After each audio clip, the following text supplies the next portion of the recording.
Nandito tayo sa Ever Memorial Garden sa Valenzuela City. Kung mapapadaan kayo sa North Luzon Expressway, makikita nyo ito. Halos 10 to 15 minutes away mula Balintawak Toll Plaza. And as of 5:30 p.m. umabot sa halos 12,000 yung mga bumisita dito sa mga namayapa nilang mahal sa buhay simula kaninang umaga. Maluwag at maayos ang naging pag-alala ngayong undas. Bagamat umulan ay hindi napigilan ng pagdagsa ng mga tao dito para dalawin ang kanilang departed loved ones. Ayon sa pamunuan itong Ever Memorial Garden, bukas ang sementeryo hanggang 12 midnight. At bukas naman, November 2, maaaring bumisita sa departed loved ones mula 6 a.m. hanggang 6 p.m.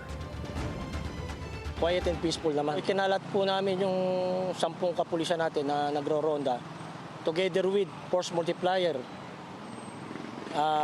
Marami po sila and Bureau of Fire Protection.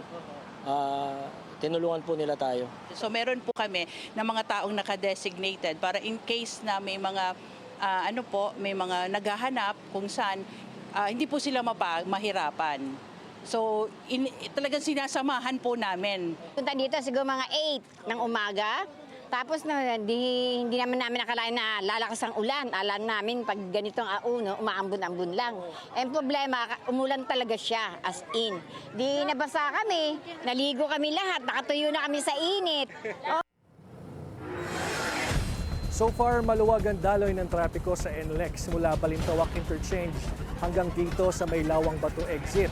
Pero partner, may traffic build-up as you enter the service road, pero may mga traffic enforcers naman na tumutulong sa mga motorista. So konting pasensya lang din sa mga hahabol pa at pupunta rito sa sementeryo ngayong araw.